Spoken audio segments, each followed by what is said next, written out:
Today. This is Aaron Wallace from Balance Your Fitness.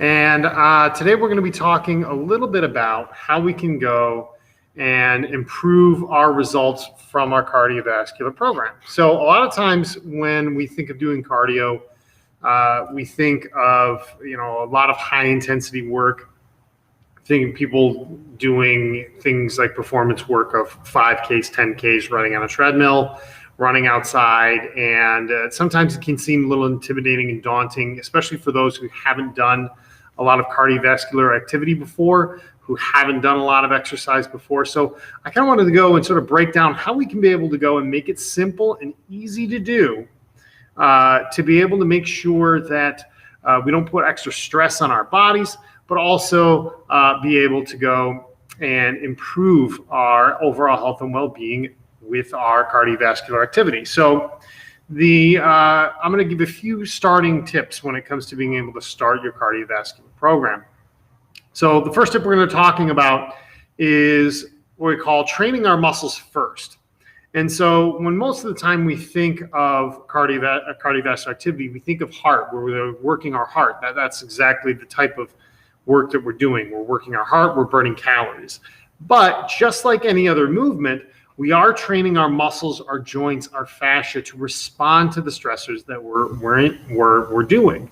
So even if you're in fairly good shape, if you start by going and jogging on a treadmill at 5 or 6 miles an hour for 20 or 30 minutes, what's going to happen is that you're going to end up with a lot of sore muscles and a lot of sore areas of your body.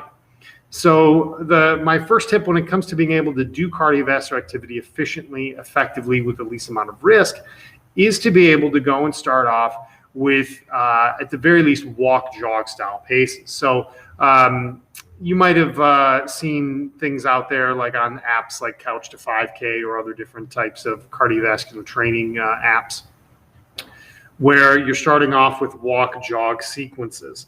Right, so walk for a minute, jog for 30 seconds, something like that. There's various different interval style programs for that.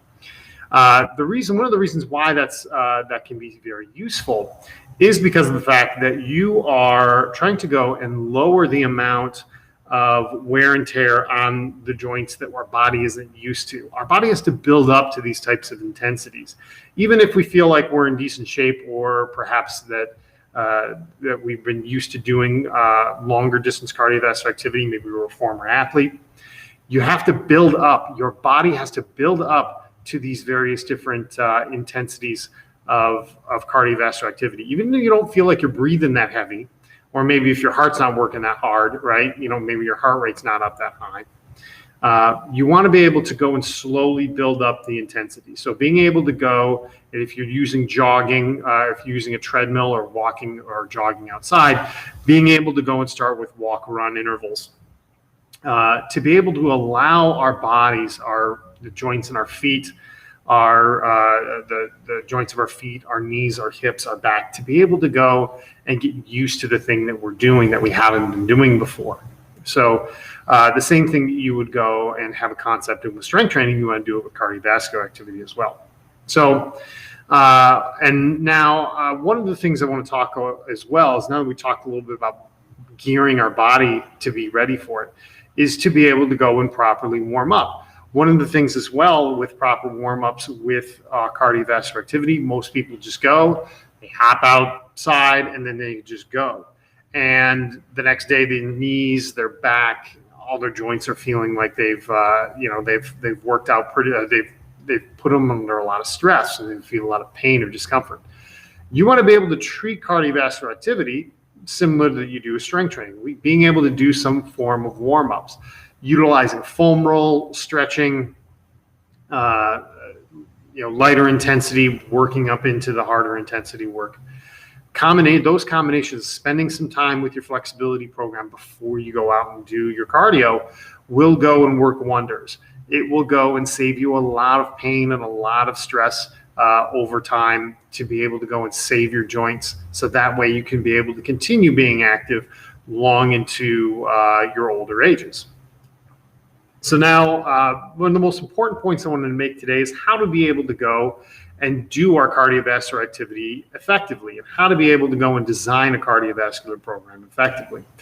So one of the most important aspects of being able to design our cardiovascular program effectively is coming up and understanding a concept what's called anaerobic threshold. So if you guys have ever heard of that before, if you haven't, had like an exercise or health science degree, you'll hear that term and go and say, what the heck is that? So what that is, what anaerobic threshold is a concept in its simplest terms, is to think about it as when your body stops utilizing body fat, or very close to stopping utilizing body fat as a fuel source during cardiovascular activity. Normally, when you're doing lower intensities of cardiovascular activity, you're generally start to utilize more fat as a fuel source for cardiovascular activity versus sugar. Usually there's a split, depending on how well of a cardiovascular trained athlete you are, between how much carbohydrates and fat that you utilize. So if I've got carbohydrates over here and fat over here, as the intensity starts to scale up, we end up using more carbohydrates or more sugar as energy versus fat when we're doing our cardiovascular activity. So when people want to be able to go and lose body fat, one of the main mistakes that people make is being able to do things too intensely, where the heart rate gets up too high and we end up burning all sugar. And a lot of times when we burn a lot of sugar is that our brain and our nervous system need sugar to be able to go and run the basic responses of our nervous system. It cannot use fat for energy. Our muscles can, and some of our organs can, but our nervous system that runs everything needs sugar. So when our sugar supplies deplete, we're going to get hungry and feel like we're going to go and want to go and eat a lot of food to be able to replace that back. So by utilizing intensities where we're having a decent mix of fat utilization versus sugar utilization during our cardio, we don't feel like our body's too overstressed, and we're not overusing all of our carbohydrate stores all at once.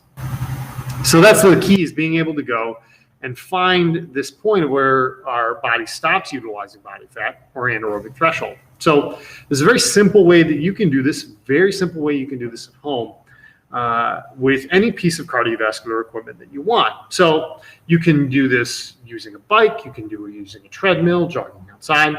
The number one thing we want to be able to go and do is be able to have something that measures our heart rate. Now, most people have some form of smartwatch, whether it's an Apple Watch or the like, that usually does a pretty good job of tracking heart rate. So you can turn on your heart rate tracker on your watch, and you start by starting at a slow, decent pace on the piece of equipment that you're using. Doesn't matter what piece of equipment it is, whether it's jogging outside, biking, etc.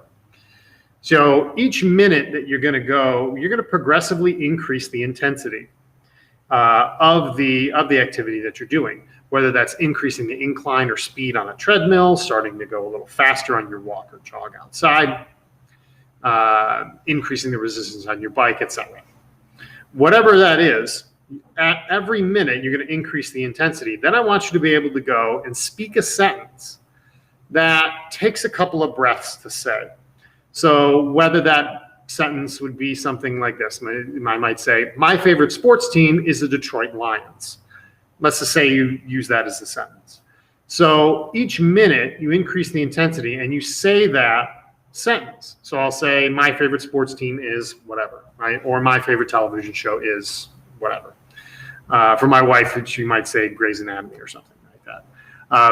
But whenever you go and you speak that whole sentence, it takes a couple of breaths to say. As you get closer to anaerobic threshold, that's going to get harder and harder to complete, without having to go and pause for breaths. So once you get up to the point, it should take you about 5 to 10 minutes of slowly increasing your intensity to be able to get to that point where you say, my favorite sports team is the Detroit Lions, where I have to be able to take a couple of breaths in between to be able to go and say it. If that happens, I want you to then record what your heart rate is at that point. We're going to go and have an estimate of that to be anaerobic threshold. So that's an estimate. There's other direct ways of measuring anaerobic threshold, but they usually involve very expensive testing. where you're wearing a mask and the machine is measuring how much oxygen that you're breathing in and carbon dioxide that you're breathing out. But again, for simplicity terms, something that everyone can do, this is a good way to estimate it. So you take that heart rate at that point, and let's just say the heart rate's 160 beats per minute. Let's just say that. So what you're going to do is you're going to create your own heart rate zones. You're going to go and create ranges that you can use to be able to go and say, all right, I'm on my warm up. I'm more closer in my fat burning zone. I'm getting more intense, and then I'm getting really intense. So you can divide this up. So you take that 160 number, and you're going to take a range of 60 to 70% of that number. That will be your warm up heart rate zone. So for 60 to 70%, you can do the math on that. 70 to 90% of that number will be closer to where you would think your fat burning zone would be. Then 90 to 100%, that's when you're getting a little bit more intensity. And then 100 to 110% of that number, that would be your much more higher intensity work. So when you're starting off cardiovascular activity, a good way to balance this is to start by going in that fat burning zone after about a 5-minute warm up in that 60 to 70% range. Spend about 2 minutes in that 70 to 90% range, then maybe another minute in that 90 to 100% range, then another couple of minutes back down 70 to 90, then repeat that cycle a few times. That'll start with your body getting you're used to some of those lower intensity work. So this is similar to maybe what you would think for a walk, jog, and a couch to 5K, but much more precise because you can go and measure your heart rate, as well as when you're measuring your heart rate, your body's going to go and need different intensities. So you can adapt the program going forward. So you can do this for, you start off in maybe 20, 25 minutes of working in that interval. So you go 2 minutes here, 1 minute there, 2 minutes here, 1 minute there, 2 minutes in that 70 to 90% range, 1 minute in that 90 to 100% range. And when you do that, your body's going to continue to adapt. So your body's going to go and it's going to take a higher speed or a higher incline or more resistance to get you to those higher intensities.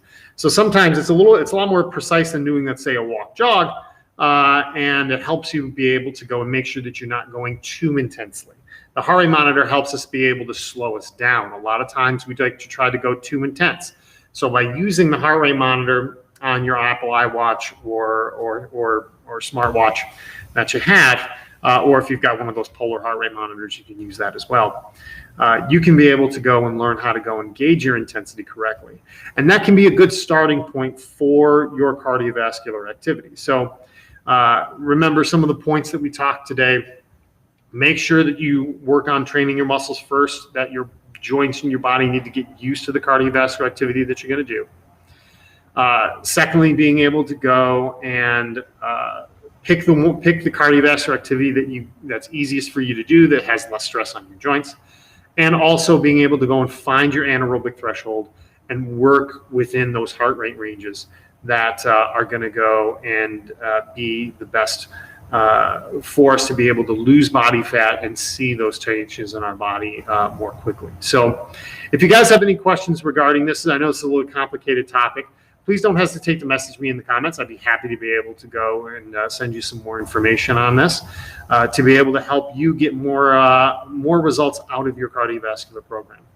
This has been Aaron Wallace for Balance Your Fitness. Thank you so much for joining me today, and I look forward to seeing you again soon.